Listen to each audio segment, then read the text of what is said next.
What's going on, everyone? I'm just your average everyday Canadian nerd, here to react to your average everyday American man, here to react to and learn from a video explaining how we have provinces and territories here in Canada, which, if you're not familiar with Canada, is the equivalent of an American state. No, Canada is not the equivalent of an American state. A state in America equates to a province or territory here in Canada. Some countries around the world also have provinces and territories. In some places, they go by other names.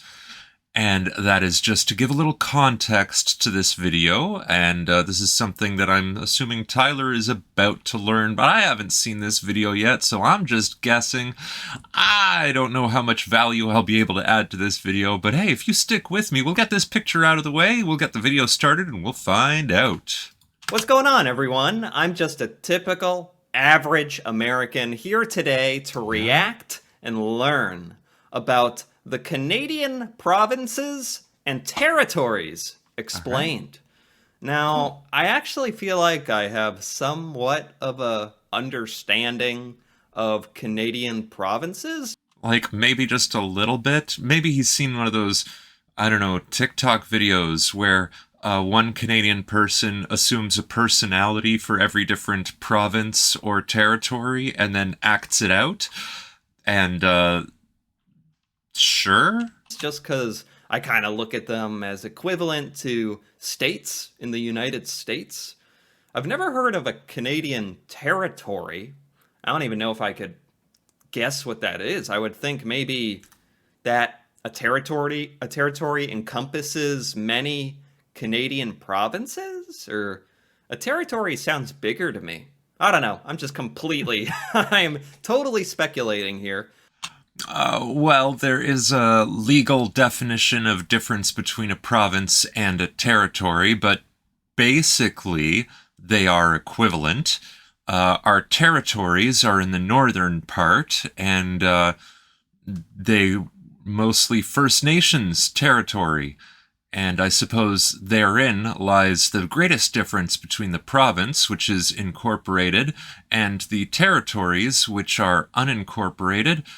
But, hey, I'm assuming this video is going to explain that a little bit more. But since I have looked at a couple of the Canadian provinces up until now, I thought, hey, I could use like a nice explanation of what exactly they are, maybe how laws work with them. And then suddenly I'm made aware of territories, which I've never even heard of. And I'm like, well, I need to know about territories too. So here we are. Let's find out. All right. Hello and welcome back. Today we've set ourselves the challenge of explaining Canada's provinces and territories in just 5 minutes. Okay. There are 10 Canadian provinces and 3 territories, and added together they make Canada the second largest country in the world. Wow, wait. I want to look at this. Oh, you know, I couldn't even, because the names are abbreviated, I don't even know if I could remember all the provinces. Huh. There's Ontario, Quebec, 2, British Columbia. 3. Nothing else is ringing a bell, sorry. Whoa. And territories? Which of these are territories? I'll give you a hint. There's a letter T. It stands for territory. Well, that would mean that the territories are kind of like provinces. They're just geographic locations within Canada. That's not what I thought they'd be. Okay. I still am not sure I quite understand. 3 territories, and added together they make Canada the second largest country in the world, behind Russia. Traditionally, territories had delegated power from the Canadian federal government and were largely run by federal officials. Provinces, meanwhile, were granted significant powers of self-governance thanks to the Constitution Act of 1867. And that is news. I was not aware that the territories were federally ran. So that's something. Wow. Well, that was almost 200 years ago. So, geographically speaking, like size, population, provinces and territories are not all that different. Well, they're extremely different based on one thing, based on the fact that territories are mostly run and overseen by the federal government in Canada. Which is not doing a great job of taking care of the territories. Whereas provinces are a lot more like individual states, so that analogy kind of works. Which explains why they take care of themselves. Properly. Mostly. In the United States, where each one has its own local government and ruling bodies, and everybody together kind of encompasses all of Canada. Like, I'm sure that if the territories were to take care of themselves, they would properly take care of themselves. It's when the federal government gets involved that all things just kind of fall apart, right? Ugh. I think I can understand this. I think it's making its way through the old brain. Over the last half century, there has been a shift of power from the federal government to the three territories, a process known as devolution. Oh, And they have now increased powers of self-government. well, that would mean they're becoming just like provinces now, right? Good. Except I'm sure they're still hamstrung by the federal government, which is why there's always the calls on Trudeau to do better. Because, geez, he's not doing well these days. There's three of them? 3 territories? Okay. Provinces, meanwhile, have a long established power split with the federal government, and if there is to be any change to this split, then a constitutional amendment is required. Okay. Well, at first I was saying provinces have a lot of independent ruling power, and now it's like, okay, it's like a relationship with the federal government, a partnership where they decide some things, the government decides some things for all of Canada. That's really similar to the United States, honestly. As you can Yeah. imagine, this can all get quite complex, but the basics here are that the provinces have greater local power and self-governance than the territories, which are Okay. mainly administered, albeit less and less as time goes by the federal government. Okay, perfect. Makes complete sense. Ontario is the most populated province with around 15 million out of Canada's 38.5 million people. 15 million, almost half of all Canadians live in Ontario. But As of the original recording of this original recording, which has changed as I understand, are now over 40 million residents instead of the 38 million that was just quoted. And yes, most of them live in the lower parts of the country where it's warmer. I did learn a bit about this and just how south Canada goes into the United States. It's really poking its way down into the United States. I don't mind it, though. I kind of like it. People living there. Ontario is also home to Canada's largest city, Toronto, and the province is in the east of Canada. Ontario protrudes down further into the US than any other province, and the Exactly. Look at this thing. Look at Ontario just jutting, just bulging down into the United States like a glove, like a hand in a glove. And looking at this map, I have lived my entire life below the majority of the Canada-US border. Now, I have traveled all across Canada, so I've been above the border for many weeks. I'm just saying my place of residence has always been below that line in southeastern Ontario. southernmost tip of Ontario is further south than all of Minnesota. Yeah, that honestly blew my mind when I first learned that. Canada went down further south than some of the states in the United States. No Americans, except maybe the ones living in Michigan and Wisconsin, Minnesota, New York, aside from them, believe me, no Americans know this. I told some of my friends about this fact, and they were like, that's impossible. And I was saying, yeah, it sounds impossible, but it's not. You have to believe. The province with the smallest population is Prince Edward Island, which has 165,000 residents. Prince Edward Island. It is also the smallest landmass, so the smallest population just makes sense. I've never even heard of this. Which also makes sense.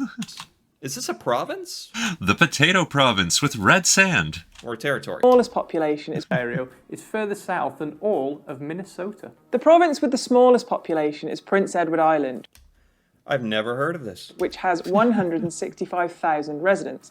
That's still more than the 3 territories, Nunavut, Yukon, and the Hold on, sorry. I've heard of Nova Scotia for some reason. I said red sand. It's more red dirt, but it's red and it's the ground. Yeah, well, Why have I heard of Nova Scotia, but not Prince Edward Island? 9/11. 165,000 residents. That's still more than the 3 territories, Nunavut, Yukon, and the Northwest Territories, combined, though. Oh. They have a total population of just 128,000 inhabitants.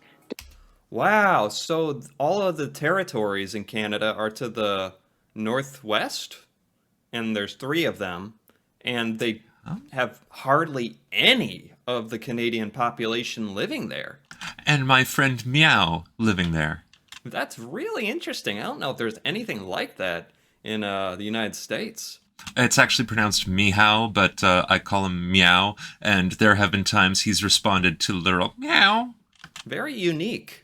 Despite containing 40% of Canada's landmass. All of Canada's Yeah. land north of 60 degrees latitude is in the 3 territories, as are all the islands off the country's north coast, as well as Hudson Bay, the huge saltwater expanse which covers much of northeast Canada. The 4 least populated provinces are the so-called Atlantic provinces, so named because they're all on Canada's Atlantic coast. We also call them the Maritimes. Newfoundland and Labrador, Newfoundland, I've heard of that. We pronounce it Newfoundland. Labrador, I've kind of heard of that. This is starting to ring a bell a little bit, like at some point, somewhere along the line, someone said these words to me, and they burned a tiny, tiny little spot in my head. But that's another crazy thing about Canada. How much land mass it has, but how densely the population is skewed to be down south. I never really appreciated that fact. And those of us who live in the South, we appreciate the warmth that comes with this climate. Yeah. Until recently. New Brunswick, Nova Scotia, and Prince Edward Island. None of them have a population of 1 million or more, although Nova Scotia is only a few thousand inhabitants away from hitting that milestone. Quebec is the second most populated province with 8.5 million people, and it's the only Okay. province where French is the dominant language. British I was gonna say, I've been thinking, it seems like there are a lot of French-speaking Canadians, and that part of Canada is pretty important. Yeah. So now it kind of clarifies to me, well, they're the second largest province in all of Canada. There's a lot of people there. half a Yeah. million people, and it's the only province where French is the dominant language. British Columbia on the west coast has a population of 5.5 million, while the so-called prairie provinces of Alberta, Saskatchewan and Manitoba have populations of 4 million, 1.1 and 1.3 million respectively. Man, you have no idea. Like, this is a weird experience for me. Seeing the words Alberta, Saskatchewan, Manitoba, Alberta, Saskatchewan, Manitoba. and finally it's all ringing a bell for me. I don't know, this feels like a unique experience where I've heard of all these places, but I needed it like presented very plainly on a map like this in front of me and being forced to acknowledge it, to be like, that is where they are. That's how it all looks. Yeah. I'm having a moment. The climate differs Yep. greatly across Canada, with the 3 territories having perhaps the toughest weather of all. Oh, for certain, yes. That's because they're so far up north, it's not hospitable to life. Right. Winters up north can be savage, with temperatures reaching a scarcely imaginable minus 40 Celsius, plus a brutal wind chill. Minus 40 Celsius. Which again, Tyler, is minus 40 Fahrenheit. The one part of our temperature scales that actually match is minus 40. Minus 40. Hold on. Minus Minus 40. Celsius. Minus 40 Fahrenheit. What on earth? It is ridiculously cold. It's so cold that the moment you step outside, your nose hairs freeze. Some areas in the north are snow-covered virtually all year, and even in the more temperate parts, summer only hangs around for a fleeting few months per year. Even in milder provinces, cold weather and snow are an inevitable part of life in a Canadian winter. Yeah. This is, funny enough, this is how Americans think all of Canada is like. I think, Yeah. I don't know if that's where the misconception comes from, but most of Canada, most Canadians live more south where the climate is far more manageable. And this explains, to me, why so much of northern Canada is so loosely populated. That makes a lot of sense. So Americans will also get that perception of Canada being snow-covered because we refer to ourselves as the Great White North, how for about half the year we are snow-covered, and how these terrible winters with giant snowfalls and really low temperatures, they happen across the prairies, in the Maritimes, in Quebec and Ontario, and parts of BC. It's just Vancouver only really gets rain because they have a really nice climate there. But and that's where all the super harsh cold weather that Americans think of when they think of Canada, that's where it actually is. But is also in the prairies and in Quebec, in the Maritimes and Ontario and parts of BC. Yes. With over half the country being prone to snowfalls for more than 6 months per year. The Yeah. good news. Hold on. Provinces, cold weather and snow are a fleeting few months per year. Even in milder provinces, cold weather and snow are an inevitable part of life in a Canadian winter, Yeah. with over half the country being prone to snowfalls for more than 6 months per year. Now that's over half the country being prone to 6 months of the year of snowfall. That does not say that over half the country is covered in snow or gets snow. It means that 6 months of the year, over half the country is covered in snow. The rest still gets snow. It's just not for a full 6 months. Hey, you know what? Given that fact, I don't think it's totally unreasonable that we think Canada has a lot of snow. Much more than the United States. Maybe that's the thing. Yeah, like unless you're from Michigan or North Dakota, you have trouble comprehending the amount of cold weather and snow that we get here in Canada. And if you have grown up in the Niagara or Toronto region, oh Muffin, you're clueless to the amount of snow that happens everywhere else. That's the pivotal thing here. But we and Americans tend to exaggerate how much snow is in Canada. But there definitely is quite a bit, from what I'm hearing. Yeah, when I grew up in the Ottawa region, we got so much snow that sometimes we would have to go up on our roof to shovel the snow off the roof. Otherwise, the roof would cave in and collapse. And there are Ice Road Trucker episodes that feature a bunch of other provinces where you get snowbanks on the side of the road that reach like several meters high.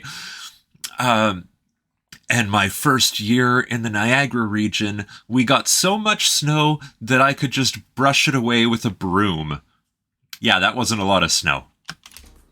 The good news is that summers are great in Canada with long, hot spells of sunny weather. Ooh. British Columbia has the most temperate climate overall of all the provinces, but it Currently undergoing a heat wave. also gets its fair share of rain. Basically, if you like real seasons, snowy winters, hot summers, and beautiful so-called shoulder seasons. Real seasons. Like, the winters are winter, and the summers are summer. By God, it's cold or it's hot. We don't mess around in Canada. You'll love Canada.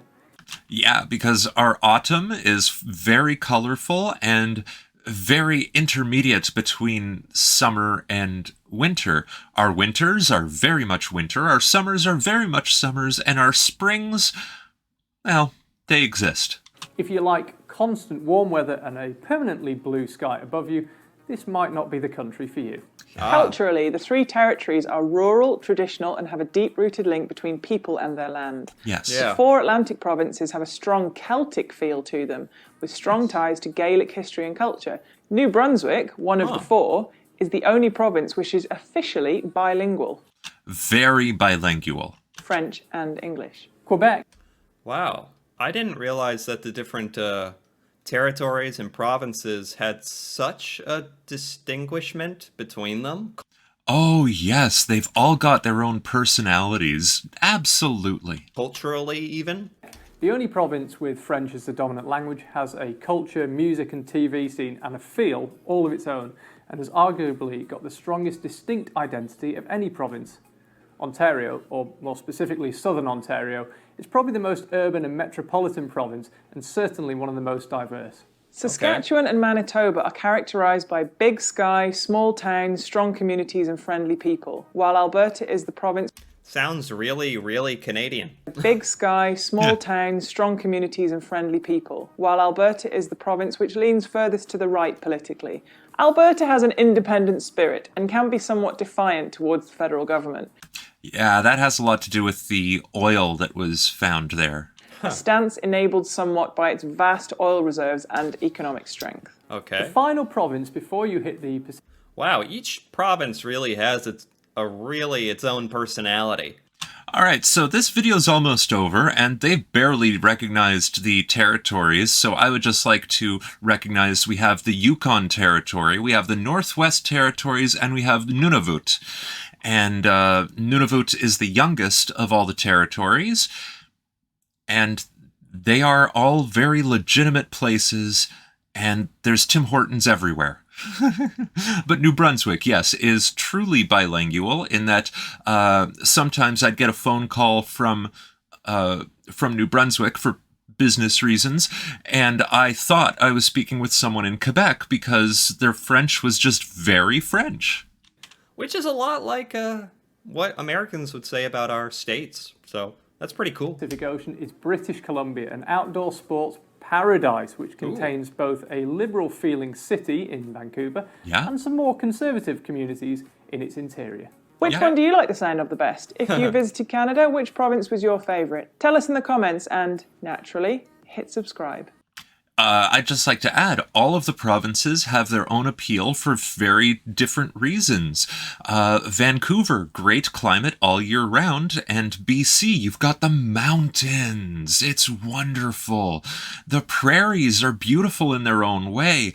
The Maritimes are fantastic, each one with their own identity. Gotta love Nova Scotia. PEI, beautiful place to visit on vacation. Ontario is so gigantic, it's hard to define because you're going to talk about Toronto, you're going to talk about Niagara, you're going to talk about Ottawa, you're going to talk about the rest of Ontario, which is the majority of Ontario, and that's all very hard to distinguish. And the territories have a nice quiet, a great appeal, wonderful opportunities, and my friend tells me a great place to live, settle down, start a family. Wow, that is the end. Oh, and Quebec. Quebec is just amazing in all sorts of different ways. There's this one place in Quebec around Bagotville, and I spent a summer there where, no joke, the weather was just crazy. One day it was pouring rain, but you look up in the sky and there was not a cloud in sight. In the region, in that same week, there was stories of hail and tornadoes. Yeah. That was by Canada, top to bottom. I liked that. I give you a like.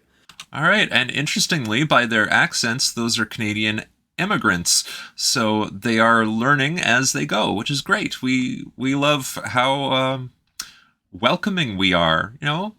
Come on over, which is why Toronto is extremely multicultural.